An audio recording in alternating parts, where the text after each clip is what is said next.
ಸ್ನೇಹಿತರೆ, ನಮ್ಮೂರು ಯೂಟ್ಯೂಬ್ ಚಾನೆಲ್ಗೆ ಸ್ವಾಗತ. ಈ ವಿಡಿಯೋವನ್ನು ಸಂಪೂರ್ಣವಾಗಿ ನೋಡಿ, ಲೈಕ್ ಹಾಗೂ ಸಬ್ಸ್ಕ್ರೈಬ್ ಮಾಡೋದನ್ನ ಮರಿಬೇಡಿ. ಈ ವಿಡಿಯೋಗೆ ನಿಮಗೆ ಸ್ವಾಗತ. ಕಲಬುರಗಿ ಜಿಲ್ಲೆಯ ಅಫಜಲಪುರ ತಾಲೂಕಿನ ಭೀಮಾ ನದಿಯ ತೀರದಲ್ಲಿರುವ ಘತ್ತರಗಿ ಭಾಗ್ಯವಂತಿ ದೇವಸ್ಥಾನವು ನಾಡಿನ ಪ್ರಸಿದ್ಧ ಶಕ್ತಿ ಸ್ಥಳಗಳಲ್ಲಿ ಒಂದಾಗಿದೆ. ಪ್ರತಿ ಶುಕ್ರವಾರ ಇಲ್ಲಿ ಸೇರುವ ಅಪಾರ ಭಕ್ತರು ಅಮ್ಮನ ದರ್ಶನ ಪಡೆಯುತ್ತಾರೆ.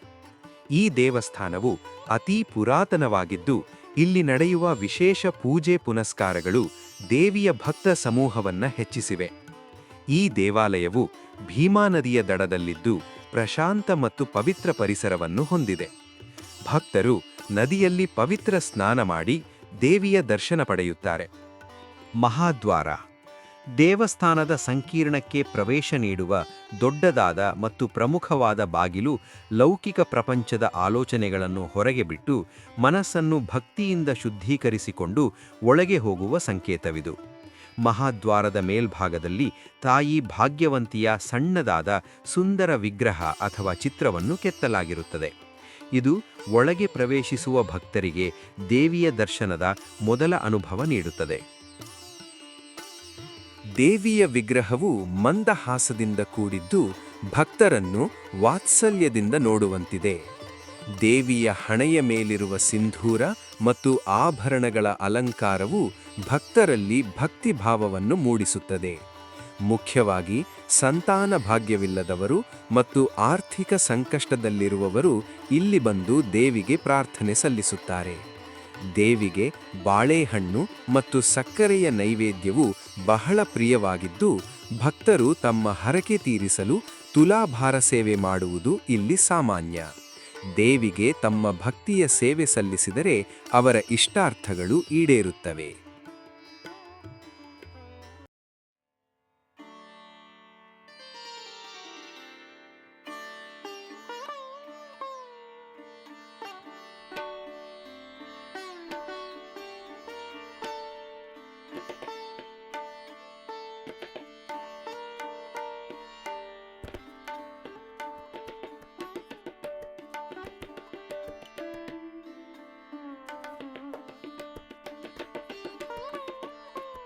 ಪುರಾಣಗಳ ಪ್ರಕಾರ ಈ ಪ್ರದೇಶದಲ್ಲಿ ಹಿಂದೆ ಭೀಕರ ಬರಗಾಲ ಉಂಟಾದಾಗ ಭಕ್ತರು ದೇವಿಯನ್ನು ಪ್ರಾರ್ಥಿಸಿದರು. ಆಗ ಭೀಮಾ ನದಿಯ ದಡದಲ್ಲಿ ತಾಯಿ ಭಾಗ್ಯವಂತಿ ಪ್ರತ್ಯಕ್ಷಳಾಗಿ ಜನರಿಗೆ ಅಭಯ ನೀಡಿದಳು ಎಂದು ನಂಬಲಾಗಿದೆ. ಇಲ್ಲಿ ದೇವಿಯು ಲಕ್ಷ್ಮಿಯ ಸ್ವರೂಪವಾಗಿ ನೆಲೆಸಿದ್ದಾಳೆ, ಅಂದರೆ ಭಾಗ್ಯವನ್ನು, ಐಶ್ವರ್ಯ ಮತ್ತು ಸುಖ ನೀಡುವವಳು ಎಂಬ ಅರ್ಥದಲ್ಲಿ ಈ ಹೆಸರು ಬಂದಿದೆ. ದಕ್ಷಿಣ ಭಾರತದ ಪ್ರಮುಖ ನದಿಗಳಲ್ಲಿ ಒಂದಾದ ಭೀಮಾ ನದಿ ಘತ್ತರಗಿ ಭಾಗ್ಯವಂತಿ ದೇವಸ್ಥಾನದ ಅಸ್ತಿತ್ವಕ್ಕೆ ಮತ್ತು ಆ ಭಾಗದ ಜನರ ಜೀವನಕ್ಕೆ ಅತ್ಯಂತ ಪ್ರಮುಖವಾಗಿದೆ. ಭೀಮಾ ನದಿಯು ಮಹಾರಾಷ್ಟ್ರದ ಪುಣೆ ಜಿಲ್ಲೆಯ ಸಹ್ಯಾದ್ರಿ ಪರ್ವತ ಶ್ರೇಣಿಯ ಭೀಮಾಶಂಕರದಲ್ಲಿ ಉಗಮಿಸುತ್ತದೆ. ಘತ್ತರಗಿ ಭಾಗ್ಯವಂತಿ ದೇವಸ್ಥಾನವು ಈ ನದಿಯ ದಡದಲ್ಲೇ ಇದೆ. ದೇವಿಯ ದರ್ಶನಕ್ಕೆ ಬರುವ ಭಕ್ತರು ಮೊದಲು ಭೀಮಾ ನದಿಯಲ್ಲಿ ಸ್ನಾನ ಮಾಡಿ ಶುದ್ಧರಾಗಿ ನಂತರ ದೇವಸ್ಥಾನಕ್ಕೆ ಹೋಗುವುದು ಇಲ್ಲಿನ ಪದ್ಧತಿ. ಅಫಜಲಪುರ ತಾಲೂಕು ಸೇರಿದಂತೆ ಕಲಬುರಗಿ ಜಿಲ್ಲೆಯ ಕೃಷಿ ಮತ್ತು ಕುಡಿಯುವ ನೀರಿಗೆ ಈ ನದಿಯೇ ಆಧಾರ. ಇದನ್ನು ಈ ಭಾಗದ ಜೀವನ ನದಿ ಎಂದು ಕರೆಯಲಾಗುತ್ತದೆ.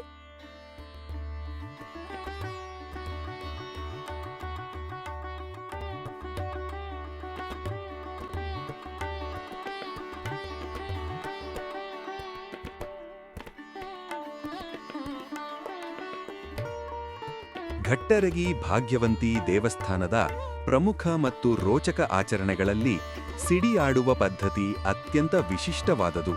ಉತ್ತರ ಕರ್ನಾಟಕದ ಜನಪದ ಸಂಸ್ಕೃತಿಯಲ್ಲಿ ಈ ಆಚರಣೆಗೆ ತನ್ನದೇ ಆದ ಧಾರ್ಮಿಕ ಮಹತ್ವವಿದೆ.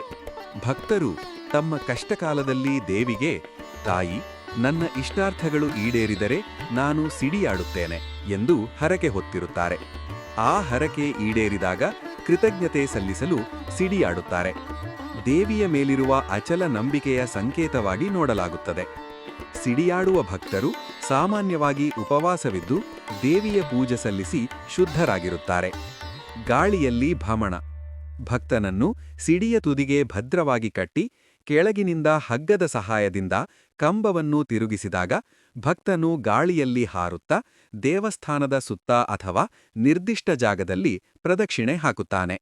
ಈ ಸಮಯದಲ್ಲಿ ಸುತ್ತಲೂ ಸೇರಿದ ಸಾವಿರಾರು ಭಕ್ತರು ಭಾಗ್ಯವಂತಿ ದೇವಿಗೆ ಜೈ, ಉಘೆ ಉಘೆ ಎಂದು ಘೋಷಣೆಗಳನ್ನು ಕೂಗುತ್ತಾರೆ. ಇತ್ತೀಚಿನ ವರ್ಷಗಳಲ್ಲಿ ಸುರಕ್ಷತೆಯ ದೃಷ್ಟಿಯಿಂದ ಮತ್ತು ಪ್ರಾಣಿಬಲಿ ಅಥವಾ ದೇಹಕ್ಕೆ ಹಿಂಸೆ ನೀಡುವ ಪದ್ಧತಿಗಳ ಮೇಲಿನ ನಿರ್ಬಂಧದ ಕಾರಣದಿಂದ ಈ ಆಚರಣೆಯನ್ನು ಅತ್ಯಂತ ಜಾಗರೂಕತೆಯಿಂದ ಮತ್ತು ಸಾಂಕೇತಿಕವಾಗಿ ನಡೆಸಲಾಗುತ್ತದೆ. ಈ ಸಾಹಸಮಯ ದೃಶ್ಯವನ್ನು ಕಣ್ಣಾರೆ ನೋಡುವುದೇ ಒಂದು. ದೇವಸ್ಥಾನ ಪಕ್ಕದಲ್ಲಿ ಸಣ್ಣ ಪಾರ್ಕ್ ಒಂದನ್ನು ನಿರ್ಮಿಸಲಾಗಿದೆ.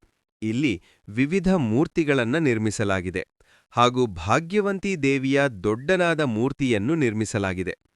ದೇವಿಯ ಈ ಮೂರ್ತಿಯ ಮುಂದೆ ಭಕ್ತರು ಭಕ್ತಿಯಿಂದ ಫೋಟೋ ತೆಗೆದುಕೊಳ್ಳುತ್ತಾರೆ. ದೇವಿಯ ಮೂರ್ತಿಯನ್ನ ವಿಶೇಷವಾಗಿ ನಿರ್ಮಿಸಲಾಗಿದ್ದು ಭಕ್ತರನ್ನ ಆಕರ್ಷಿಸುತ್ತದೆ. ಇಲ್ಲಿಗೆ ಬರುವ ಭಕ್ತರು ಈ ಸ್ಥಳವನ್ನ ನೋಡಬಹುದು.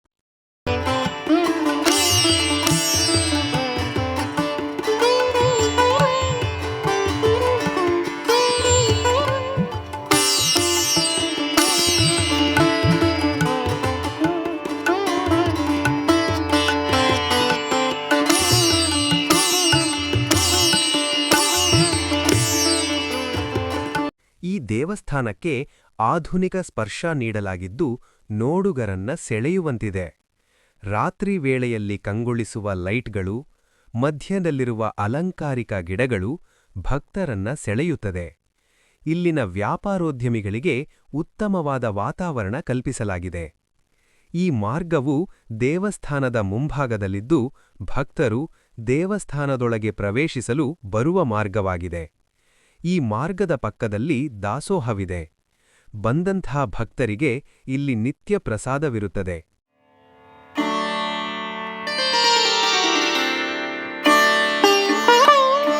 ಪ್ರಸ್ತುತ ಈ ದೇವಾಲಯವು ಕರ್ನಾಟಕ ಸರ್ಕಾರದ ಹಿಂದೂ ಧಾರ್ಮಿಕ ಸಂಸ್ಥೆಗಳು ಧರ್ಮರಾಯ ದತ್ತಿಗಳ ಇಲಾಖೆಗೆ ಒಳಪಟ್ಟಿರುವುದರಿಂದ ಸಾಕಷ್ಟು ಅಭಿವೃದ್ಧಿ ಮಾಡಲಾಗಿದೆ. ಆಕರ್ಷಕ ಫಲಕಗಳು, ಬಂದಂಥ ಭಕ್ತರಿಗೆ ತಂಗಲು ಉತ್ತಮವಾದ ವ್ಯವಸ್ಥೆ ಮಾಡಲಾಗಿದೆ. ಇಲ್ಲಿ ನಡೆಯುವ ನಿತ್ಯ ದಾಸೋಹ ಭಕ್ತರಿಗೆ ಅನುಕೂಲವಾಗಿದೆ.